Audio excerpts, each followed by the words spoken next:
কল্পনা করুন, সকালে উঠলেন, নিজের ইচ্ছায় কাজ শুরু করলেন, কোনো বস নেই, কোনো অফিস নেই, আর জানালার বাইরে তাকালেন, দেখলেন জার্মানির বিশাল আকাশ। এটা কল্পনা না, এটা আপনি পেতে পারেন জার্মানি ফ্রিল্যান্স ভিসার মাধ্যমে। ইউরোপে যাওয়ার একমাত্র পথ, যেখানে আপনি আপনার নিজেই নিয়োগকর্তা। কোনো এমপ্লয়ার আপনার দরকার নেই, কোনো স্পন্সরশিপ দরকার নেই, শুধু দরকার আপনার স্কিল। আর আজকের পুরো ভিডিওটা এই ভিসা নিয়ে, সুতরাং ভিডিওর প্রথম থেকে একেবারে শেষ পর্যন্ত দেখতে থাকুন। নিজের ভিসা নিজে করতে চান? জানতে চান কোন দেশ আপনার জন্য পারফেক্ট? ভিসা অফিসার কোন ডকুমেন্ট দেখে ইয়েস বলেন? জানতে আজই ভিজিট করুন odekavbhumon.visaguide.com। আওয়াজ সার্ভিসেস থেকে অর্ডার করুন। আজকের পুরো ভিডিওর যে কোনো একটি জায়গায় একটি সিক্রেট কোড থাকবে, সেই সিক্রেট কোড দিয়ে ফর্ম ফিল আপ করলে আপনারা জিততে পারেন নিশ্চিতভাবে 10% থেকে 100% ফ্রি সার্ভিস। ফর্মের লিংক ডেসক্রিপশন এবং পিন কমেন্টে দেওয়া থাকবে। একটু কল্পনা করুন, রাফি ঢাকার একজন গ্রাফিক ডিজাইনার, মাসে হয়তো 30,000 টাকা, 20-30,000 টাকা আয় করেন, ফাইবার বা আপওয়ার্কে কাজ করেন। কিছু জার্মান ক্লায়েন্ট আছে, স্বপ্ন একটাই, সেটা হচ্ছে ইউরোপ। সে কানাডার কথা ভেবেছিল, এক্সপ্রেস এন্ট্রিতে তার পয়েন্ট কম, ইউকেতে ট্রাই করেছিল, স্কিল্ড ওয়ার্কার ভিসার এমপ্লয়ার পাওয়াটাই তো দুষ্কর, তাই না? একদিন সে জানলো জার্মানিতে একটা ভিসা আছে, যেখানে কোনো এমপ্লয়ার লাগে না, কোনো জব অফার লাগে না, শুধু দরকার একটা ভালো বিজনেস প্ল্যান, কিছু ক্লায়েন্ট কন্ট্রাক্ট, আর প্রমাণ যে সে নিজের খরচ নিজে চালাতে পারবে। তো সে আবেদন করলো। 6 মাস পরে সে জার্মানির ফ্রাঙ্কফুর্টে কিন্তু বসে কাজ করছে। তার মাসে এখন আয় কত জানেন? 3,500 ইউরো, বাংলাদেশি টাকায় প্রায় 4,93,000 টাকা। এই ভিসাটির নাম হচ্ছে ফ্রিল্যান্স ভিসা। জার্মান ভাষায় এটা একটু জটিল শব্দটা, যেটা আমার স্ক্রিনে আপনি দেখতে পাচ্ছেন। তবে বাংলায় যে এটার অর্থ হচ্ছে স্বাধীন পেশাদারদের জন্য বসবাসের অনুমতি। এবং এটা ইউরোপের ইউনিক ইমিগ্রেশন পাথওয়েগুলোর ভিতরে একটি, যেখানে আপনি নিজেই নিজের বস। কোনো কোম্পানির দরজায় কিন্তু আপনাকে ধর্ণা দিতে হয় না। তো আজকের এই পর্বে আমি আপনাকে দেখাবো যে কোন ধরনের মানুষ এই ভিসা পাবে, কি কি কাগজপত্র লাগবে, আর কিভাবে অ্যাপ্লাই করবেন। 3 নম্বর হচ্ছে ঢাকা থেকে জার্মানি কোন রুটে গেলে সবচেয়ে সুবিধা, এবং জার্মানির ইতিহাস, কালচার, এগুলো নিয়ে কিছু আলোচনা করব। তো শেষ পর্যন্ত দেখুন। একদম শেষে কিছু সতর্কতার কথা আছে, যেটা না জানলে এই ভিসার সুযোগটা কিন্তু হাতের কাছে এসেও চলে যেতে পারে। ওকে, এবার সবচেয়ে গুরুত্বপূর্ণ পার্টে আসি। এই একটা জিনিস না বুঝলে আপনার অ্যাপ্লিকেশন জমা দেওয়ার আগেই আপনার কিন্তু ভুল হয়ে যাবে। জার্মানিতে ফ্রিল্যান্সার মানে কিন্তু ইংরেজির মতো সাদামাটা না। ইংরেজিতে আমরা ফ্রিল্যান্সার যেটা বুঝি সেটা কিন্তু না। জার্মান আইনে ইন্ডিপেন্ডেন্ট কাজকে দুটো ভাগ করা হয়। প্রথম ভাগ হচ্ছে উদার পেশাজীবী বা ফ্রেইবেরেফ্লের। এরা হলেন graphic designer, web developer, software engineer, architect, journalist, teacher, photographer, artist, যাদের কাজে বিশেষ একাডেমিক বা সৃজনশীল যোগ্যতা আছে। তো এই উদার পেশাজীবীদের জন্য ভিসা পাওয়া কিন্তু তুলনামূলকভাবে খুবই সহজ। আবেদন করতে হয় আপনার জার্মান আইনের 21 ABS এই ধারায় আপনাকে এই আবেদনটা করতে হয়। আর এই ধরনের যে উদার পেশাজীবীদের জন্য ব্যবসায়িক কর এটা কিন্তু থাকে না, ঠিক আছে? তো এটা কিন্তু অনেক বড় একটা সুবিধা, তাই না? দ্বিতীয় হচ্ছে যে বাণিজ্যিক স্বনিযুক্ত ব্যক্তি, মানে ই কমার্স, এজেন্সি ওনার, ট্রেডিং, এই ধরনের কাজ এই ভাগে পড়ে বা এই ভিসার ভাগে পড়ে। তো এদের ভিসা প্রসেসটা কিন্তু একটু কঠিন বা জটিল, বেশি কাগজপত্র লাগে, অনেক শর্ত লাগে। সমস্যাটা কোথায় জানেন? বেশিরভাগ আবেদনকারী নিজেই জানেন না তিনি কোন ভাগে পড়বেন। ভুলে তিনি একটা পোর্শনে অ্যাপ্লাই করেন, এবং অ্যাপ্লাই করার পরে কিন্তু রিজেকশন হয়। তাই অ্যাপ্লাই করার আগে নিজে একটাই প্রশ্ন করুন, আমার কাজে কি বিশেষ একাডেমিক বা সৃজনশীল দক্ষতা আছে? যদি আপনার উত্তর হয় হ্যাঁ, আপনি কিন্তু উদার পেশাজীবীদের ভিতরে অন্তর্ভুক্ত। যদি না হয়, সেক্ষেত্রে আপনার রাস্তাটা আলাদা। তো আজকের এই পুরো ভিডিওটা আমরা উদার পেশাজীবী যে ভিসার কথা বলেছি সেটা সেই রুটের জন্যই আমরা বলবো। ওকে, এখন আমরা পুরো অ্যাপ্লিকেশন প্রসেসটা আগে আপনাকে ধাপে ধাপে দেখাই। দেখেন, আপনি সিদ্ধান্ত নিন যে আপনি কোথায় থাকবেন। জার্মানিতে কিন্তু ভিসা প্রসেস সিটি ভেদে আলাদা। বার্লিনে, জার্মানির রাজধানী বার্লিনে যদি আপনি অ্যাপ্লাই করেন, তাহলে কিন্তু প্রসেসিং টাইম 6 থেকে 12 সপ্তাহ পর্যন্ত আপনার লাগতে পারে। আরেকটা জরুরি তথ্য, 2026 মার্চ থেকে বার্লিনে শুধুমাত্র অনলাইনে কিন্তু অ্যাপ্লিকেশন নেওয়া হচ্ছে, কাগজে নেওয়া হয় না। হ্যামবুর্গ বা ফ্র্যাঙ্কফুর্টে কিন্তু তুলনামূলকভাবে একটু দ্রুত হয়, আর ছোট ছোট শহরগুলোতে আরও কম ভিড়, মানে আরও বেশি দ্রুত হয়। তো 2 নম্বর হচ্ছে বিজনেস প্ল্যান আপনাকে তৈরি করতে হবে। এটাই আপনার সবচেয়ে গুরুত্বপূর্ণ ডকুমেন্ট।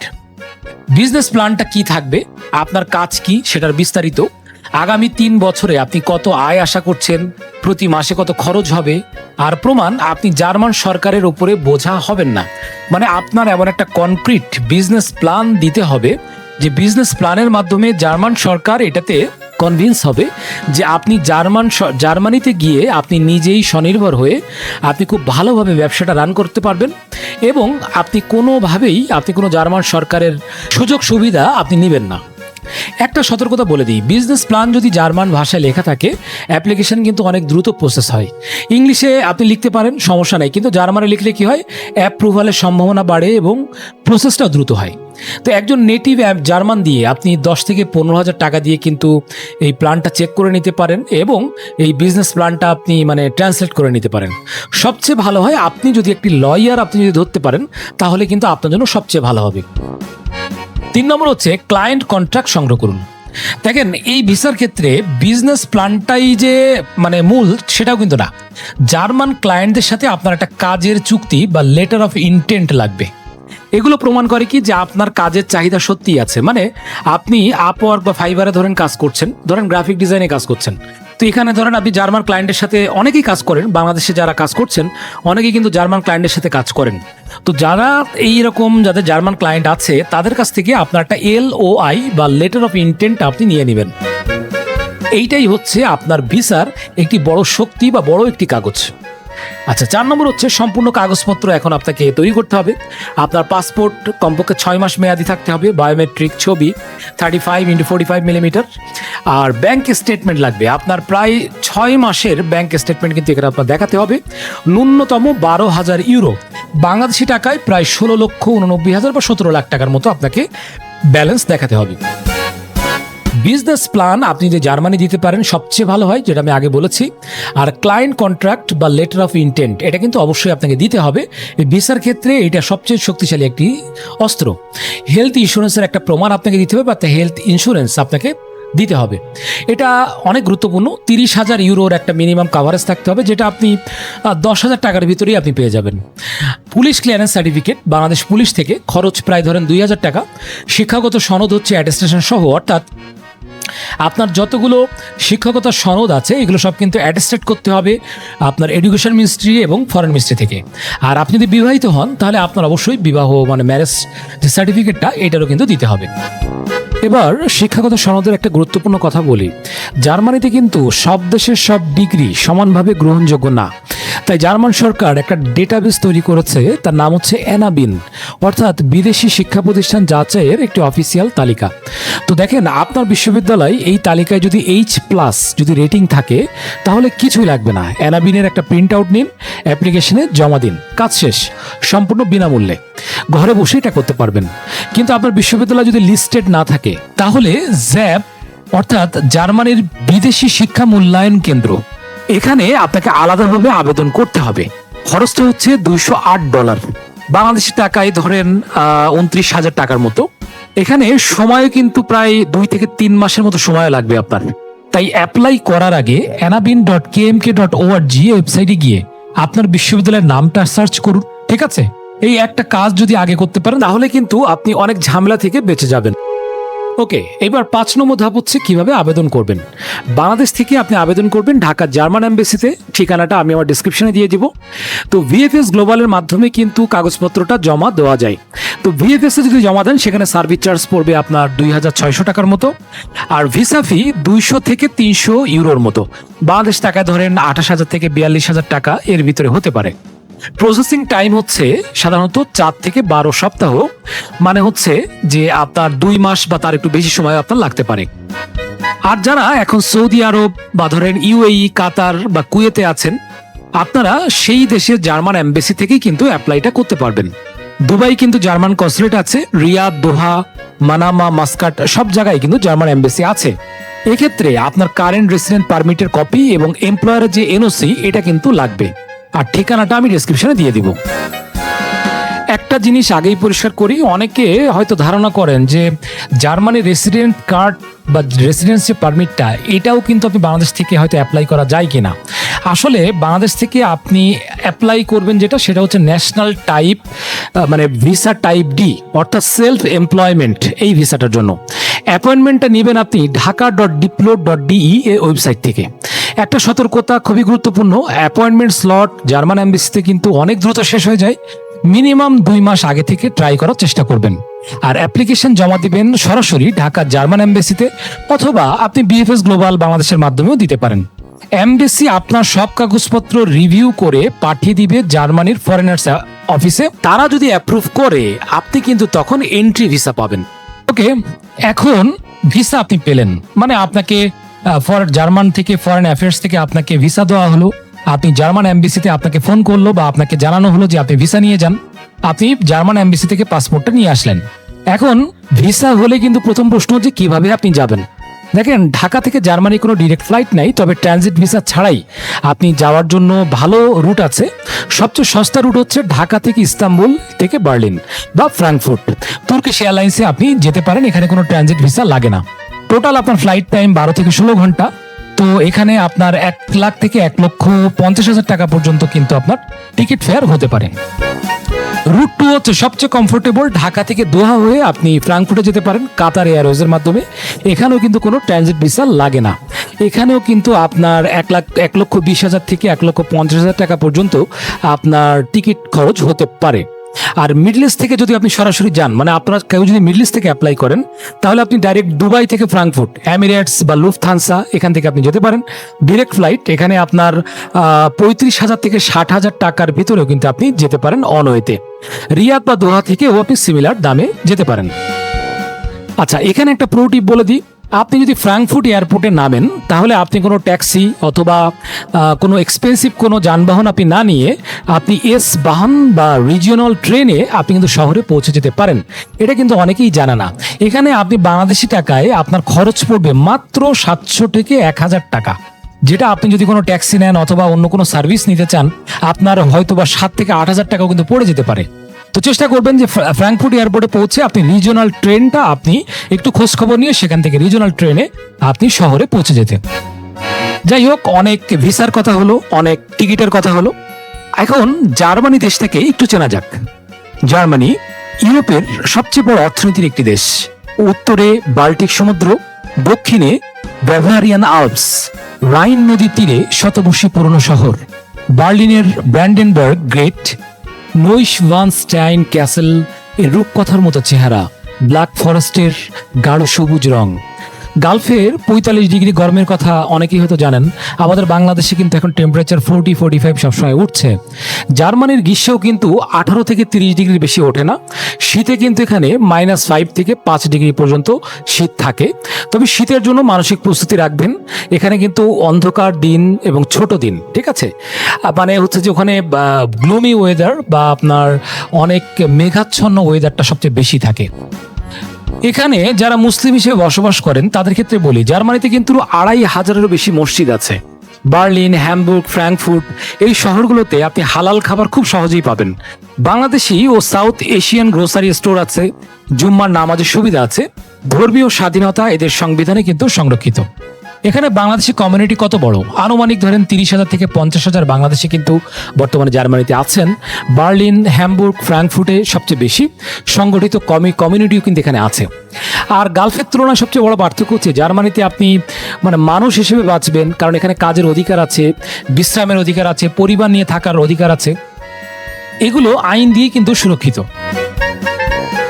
জার্মানিতে এখন প্রতি মাসে আপনার কেমন খরচ হতে পারে একটা ছোটখাটো আইডিয়া যদি দেই, সেটা হচ্ছে যে প্রতি মাসে আপনি 1 থেকে 1.5 লক্ষ টাকা বা তার বেশি হয়তো খরচ হতে পারে। এটা ডিপেন্ড করছে আপনার লাইফ স্টাইলের উপরে বা আপনার চলাফেরার উপরে। তবে আপনার যদি ফ্যামিলি নিয়ে থাকেন সেক্ষেত্রে হয়তো খরচটা আর একটু বেশি হতে পারে। ওকে, এখন আমি কিছু প্রো টিপ সেকশনে এসেছি, কিছু গুরুত্বপূর্ণ টিপস আপনাকে দিব। টিপ নম্বর 1 হচ্ছে অ্যাপ্লিকেশন করার আগে আপনি 6 মাস সময় নিন। এই 6 মাসে আপনি জার্মান ক্লায়েন্ট তৈরি করুন, বিজনেস প্ল্যানটা আপনি তৈরি করুন, ব্যাংকে টাকা জমান। তাড়াহুড়ো করে অ্যাপ্লাই করলে কিন্তু রিজেকশন মোটামুটি নিশ্চিত। 2 নম্বর টিপ হচ্ছে হেলথ ইন্স্যুরেন্স কিন্তু আগেই অ্যারেঞ্জ করুন। ফ্রিল্যান্সার হিসেবে জার্মানিতে প্রথমে প্রাইভেট হেলথ ইন্স্যুরেন্স আপনাকে নিতে হবে। তো আপনি মাউইস্তা বা কেয়ার কনসেপ্টের মতো আপনি ইনকামিং ইন্স্যুরেন্স দিয়ে কিন্তু শুরু করতে পারেন। খরচ হচ্ছে মাসে ধরেন $100 থেকে $150, বাংলাদেশ টাকায় হয়তো 14,000 থেকে 21,000 টাকার মতো। 3 নম্বর টিপস হচ্ছে বিজনেস প্ল্যান প্রফেশনালদের সাহায্যে জার্মান ভাষায় তৈরি করুন। 10,000 থেকে 15,000 টাকায় আপনি ভালো একটা জার্মান দিয়ে আপনি ট্রান্সলেট করে নিন, তাহলে কিন্তু আপনার অ্যাপ্রুভালের চান্সটা বেশি, সবার থেকে বেশি হবে। আচ্ছা, কিছু সতর্কতা আমি এখানে বলি। কেউ যদি বলে যে গ্যারান্টেড ভিসা বা জার্মানিতে আপনার করে দিবে কাজ বা এই ধরনের কাজগুলো তারাই করে দিবে, আসলে এইগুলো কেউ কারোর জন্য করে দিতে পারে না, আপনাকে নিজেই কিন্তু এইগুলো করতে হবে, এটা মাথায় রাখবেন। 2 নম্বর সতর্কতা হচ্ছে 45 বছরের বেশি বয়সী যারা আছেন তাদের জন্য এই ভিসাটা একটু কঠিন। জার্মান আইনে 45 ঊর্ধ্ব যারা আবেদনকারী হবেন তাদের ক্ষেত্রে কিন্তু 2,32,000 ইউরো সমমানের রিটায়ারমেন্ট প্রুফ কিন্তু দেখাতে হয়, বাংলাদেশ টাকায় প্রায় 3,27,00,000 টাকা। তো এটা বেশিরভাগ মানুষের পক্ষে সম্ভব না। তো 45-এর কম বয়সেই অ্যাপ্লাই করাটা কিন্তু বুদ্ধিমানের কাজ। 3 নম্বর সতর্কতা হচ্ছে ভিসার নিয়ম যে কোনো সময় পরিবর্তন হতে পারে। অ্যাপ্লাই করার আগে অবশ্যই জার্মান এম্বাসির অফিসিয়াল ওয়েবসাইট dhaka.diplo.de থেকে সর্বশেষ তথ্যটা আপনি যাচাই করে নেবেন। আচ্ছা, 4 নম্বর প্রো টিপসটা আমি এখানে বলি, সেটা হচ্ছে যে আপনাদের যদি কিছু আর্থিকভাবে যদি আপনারা সক্ষম হন, আপনারা চেষ্টা করবেন একজন জার্মান লয়ার আপনারা যদি হায়ার করতে পারেন সবচেয়ে ভালো হয়। আপনি তাদের কাছ থেকে পরামর্শ করে আপনি টোটাল এই প্রসেসটা যদি করেন, তাহলে আপনি নির্ভুলভাবে আপনার এই প্রসেসটা কমপ্লিট করতে পারবেন এবং আলটিমেটলি আপনার ভিসার পসিবিলিটিও কিন্তু অনেক বেড়ে যাবে। সম্মানিত ভিউয়ার, আমরা এখন জার্মান সেলফ এমপ্লয়মেন্ট ভিসার এই পর্বের পার্ট 1-এর কিন্তু আজকে এখানেই শেষ করতে চাচ্ছি।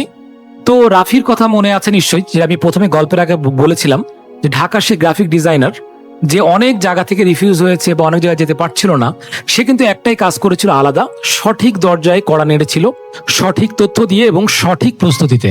তার কারণেই আছে কিন্তু সে জার্মানিতে সেটেল এবং 5 বছর পরে কিন্তু এখানে আপনি পিআর বা নাগরিকত্ব সবই আপনি থাকবেন, যেগুলো নিয়ে আমি পার্ট 2-তে আলোচনা করব। তো আমাদের মধ্যবিত্ত মানুষগুলো স্বপ্ন দেখতে পারে, পরিশ্রম করতে পারে, দরকার কি সঠিক তথ্য, সঠিক পথ। তো আমরা সেই লক্ষ্য নিয়েই কিন্তু আমরা এই চ্যানেলটা তৈরি করেছি। আমরা কোনো এজেন্ট বা দালাল না, আমাদের একমাত্র কাজ হচ্ছে সঠিক তথ্যটা আপনাদের কাছে পৌঁছে দেওয়া। তো এই পথে আপনাদের যাওয়া এবং চেষ্টা করা বা সমস্ত কিছু নিয়ে কাজ করা, সব কিছুর দায় কিন্তু আপনাদের। এখন আপনারা যাবেন কি যাবেন না, এই সিদ্ধান্তটা কিন্তু সম্পূর্ণ আপনাদের ব্যক্তিগত। তো আজকের এই পার্ট 1 ভিডিওটা যদি ভালো লেগে থাকে তো অবশ্যই আমার চ্যানেলটিকে সাবস্ক্রাইব করবেন এবং লাইক, কমেন্ট এবং শেয়ার অবশ্যই করবেন, নোটিফিকেশনটা চালু রাখবেন। আর আমাদের নেক্সট পার্টে আসছে যে জার্মানিতে ফ্রিল্যান্সার হিসেবে মাসে কত টাকা আয় করতে পারবেন, আপনি ওই দেশে গিয়ে আপনার প্রথম কি কি কাজ করতে হবে, কিভাবে আপনি সেট আপ করবেন আপনার বিজনেসটা, পিআর আপনি কিভাবে পাবেন, সিটিজেনশিপ কিভাবে পাবেন, আর একটা গোপন পথ বলবো যেটা বেশিরভাগ মানুষই হয়তো জানে না। তো নোটিফিকেশনটা চালু রাখুন। ভালো থাকবেন, আল্লাহ হাফেজ।